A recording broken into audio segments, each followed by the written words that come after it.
Hi everyone, Michelle here doing a review of Doomsday Prime 1 Studios 1/3 scale statue piece right here from my buddy Chris Michael at Batman Statue Collectors. This is for you.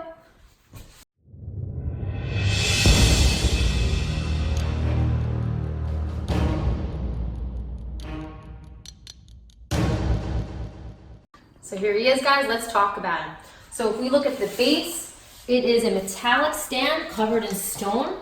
It looks like it was smashed in to show his extreme power, and they did an awesome job adding like little gravel stones here to really bring that realistic touch to it.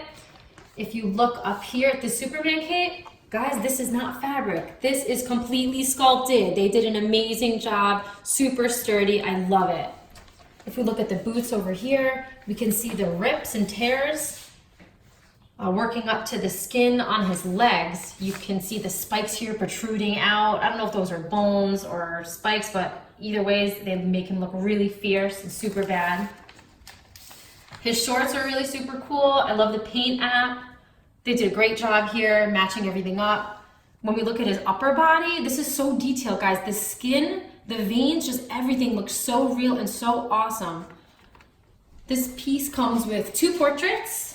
Again, super detailed. You can really tell that Prime 1 did an amazing job taking their time, making this incredible piece. Gotta love him. This is the second portrait right here, which I'll probably display at a later time.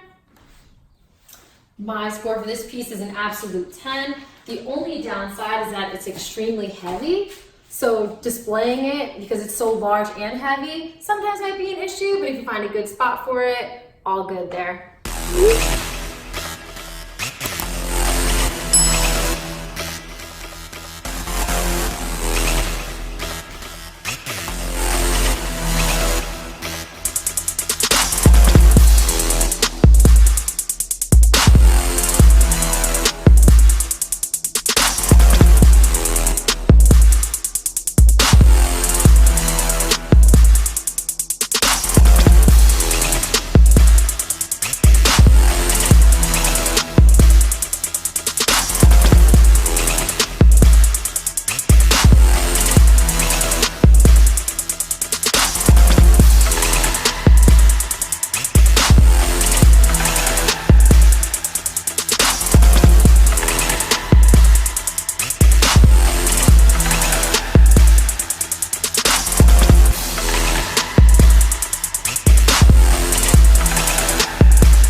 say thank you for watching. Chris Michael, this is for you. Love Batman statue collectors. I'm a huge Marvel and DC fan, and I just love the statue collecting world. So this was fun for me, and thanks again.